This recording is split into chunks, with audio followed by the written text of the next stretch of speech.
The Defiance, the next dreadnought, is out, and a bunch of you have been asking for a build on this one, so I figured I'd get this out as soon as possible now that we have the VXP targets. Hey everyone, Derpy here, and welcome back to another Battle Pirates video.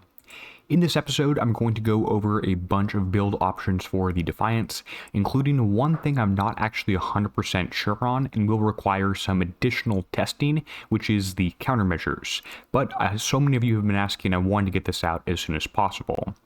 The Defiance is currently out, and I have been upgrading mine until we got the VXP targets. Now that we have those, I can start doing some refitting and equipping some different armors, specials, weapons, etc. on for the build. It's worth noting that we don't really know what officers look like yet, and we do have a few other things we're waiting on for the very final things. In general, this ship is actually a skirmish ship because it has explosive and concussive survival, which is really weird, but, you know, there's not much to that. It has CICs as you continue to unlock it. Those are and will be available in Strike. And then we have a few other things that are pretty normal for dreadnoughts, including weapon slots that are unlocked, countermeasure reload, which only affects countermeasure damage type weapons, additional armor slots for E4 and E9, and then additional weapon slots for E3, E and E7, as well as probably E4, which I already have. Well, I guess that's not true. And again, there are bonuses to the generic countermeasure damage type with some general survival on there. Nothing else too crazy. There is a heavy weapon or special weapon, actually, the Zintium Overload, which sounds like maybe a resource special that you put on your resource collectors. Regardless, this was bugged when the ship first came out, but should actually be working better. You can't really do anything to this one, but it might have some interesting driving tactics here. As you can see, it actually decreases the reload of the enemy ships, or I guess they are ships if this is a skirmish target, when this thing hits them.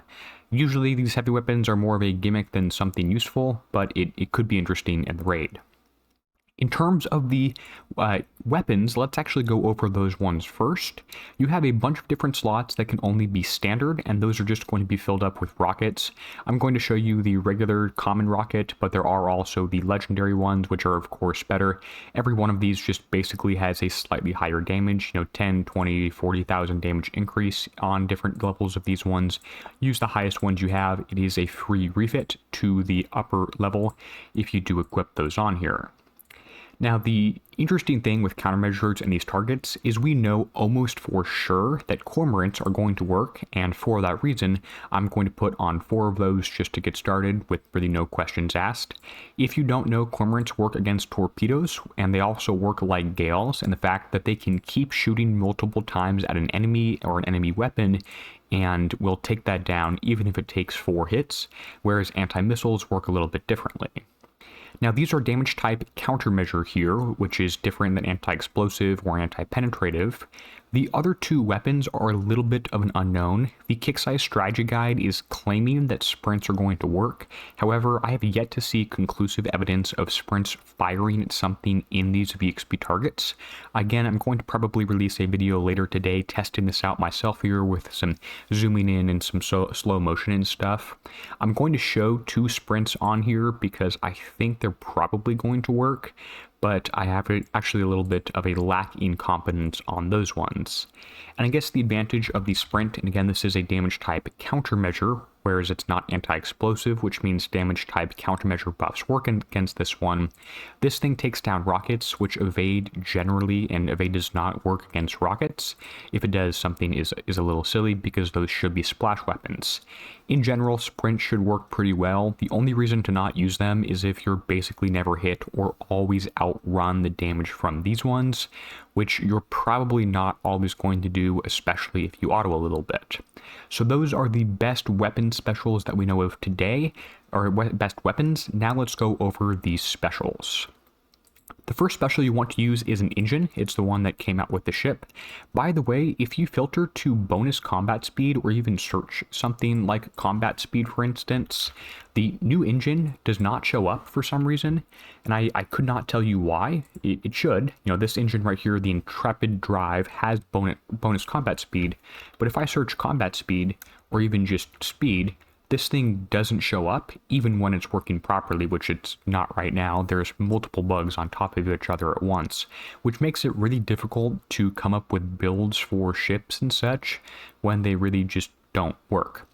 But regardless, use the Intrepid Drive. It is the best possible skirmish dreadnought engine in the game right now. There are older ones you could look at. Maybe there's something out there that boosts rocket reload at the loss of combat speed. I don't think that's worth it, but it actually might be worth poking just a little bit on that one if one of these really old engine specials, for instance, is better. They're going to have worse survival, but survival doesn't really matter when you have 500,000 of it already on your ship. So basically, use the fastest skirmish engine you have, and for most people, the highest survival one will be the Intrepid Drive.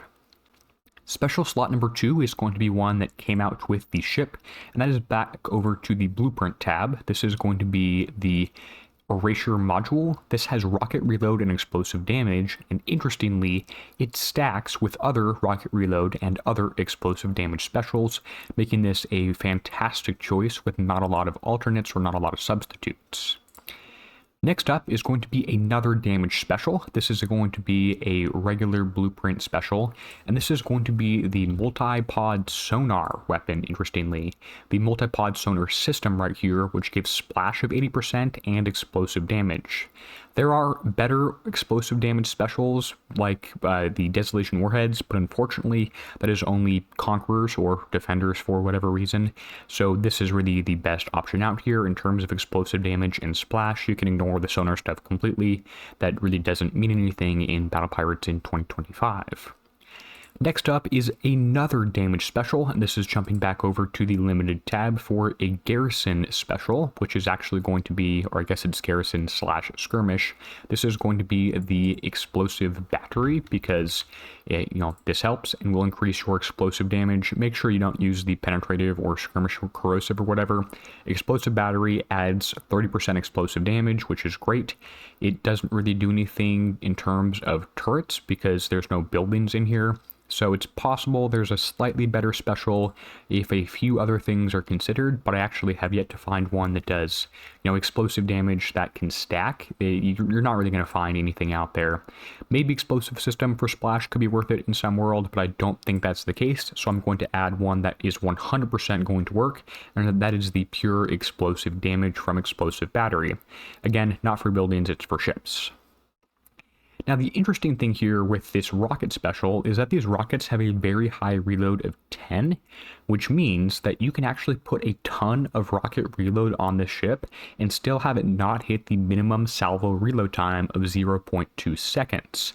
This was a little bit of a surprise to me here because, again, for some reason, usually rocket specials, rocket ships, you don't actually need to put 100% of the rocket reload possible, but this one you can put on Countermeasure or Cluster Warheads 3, which is a Blueprint special. If you don't have this, you can get it from hitting salvages. Just throw on a Lucky Bastards crew and go hit basically every salvage on the map you can find. You'll eventually get this one.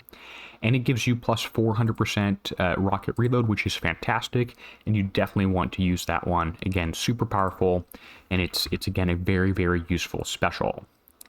Now, the last item is going to be something to boost your countermeasures, and most of these countermeasure specials are basically the same in terms of the different stats they provide you. They're all going to give you, and the only important things here are the countermeasure range, countermeasure reload, because I don't have any anti-missiles or anti-mortars on here. The only interesting lines are the countermeasure range 75%, countermeasure reload of 30%, which is basically the same and is the same between pretty much all of these specials. Maybe there's a reason to use the Kenjutsu countermeasure system for the extra countermeasure reload here. I don't think that's going to be the case. I actually like the rocket reload of plus 60% from the Hydroatomizer nozzle, so I do more damage over having extra reload from the Kenjutsu. But if in the VXP targets or the first raid we start to see ourselves overwhelmed, our countermeasures are overwhelmed, then that could be a pretty good reason to use the Hydroatomizer nozzle. So there's the specials that I'm going to put on and I'm going to equip. Now let's talk a little bit about armors. And armors, as always, is a little bit of a personal choice. The thing I will point out is that you have generally a lot of survival on here already. You have, and there's a lot of zeros here, 1 million survival of each type, which is an insanely high amount. The way survival works, the more of it you have, the less impact any additional survival has. Going from 0 to 100k survival matters a lot. Going from 1 million to 1.1 million matters much, much less. Now, for that reason, I am not going to put on the armor that came with the ship, which is available in the Forsaken mission, so it's basically free. You could put this on, and you would survive longer and have better survival values than I would, but again, it doesn't really matter because the values are so high. Now, there is a slight damage item here, penetrative damage of 3%, explosive damage of 3%.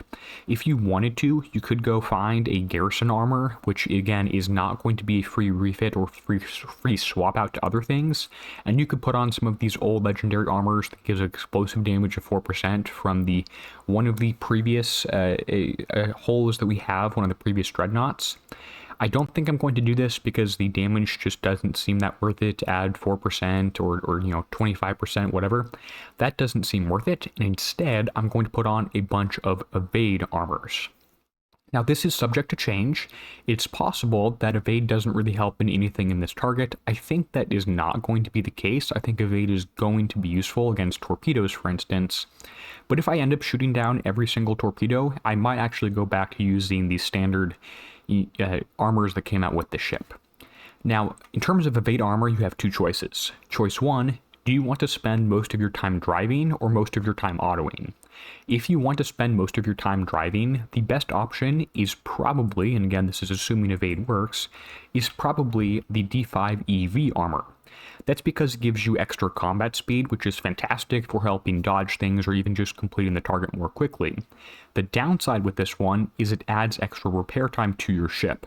So if you auto everything or most things and you're not going to drive a whole lot, this armor is basically worse because it increases your repair time while giving you a benefit you are not using in terms of bonus combat speed. For that reason, assuming evade works in these VXP targets, I'm going to go for the Zinth Armor D5E, and I'll just go ahead and equip 4 of these on here right now. So there's the build for the Defiance. There's a few tweaks that I'm going to possibly make to this one as I test the VXP targets, and as always, I don't really expect you to just look at this build and copy it. I expect you to, well, I hope that you make your own sort of informed decisions about this one, what's best for you, and if you are someone who's going to drive a whole lot and want to drive the hundreds of targets that the ship is going to be used in, then D5 EV is probably for you. If you do have any questions, go ahead and let me know, and I'll do my very best to get back to you. With that said, I want to give a huge thank you to all the channel members whose names appear on the end screen now. They're helping make videos like this one possible. And until next time, this is Derpy, signing out, helping you be a better pirate.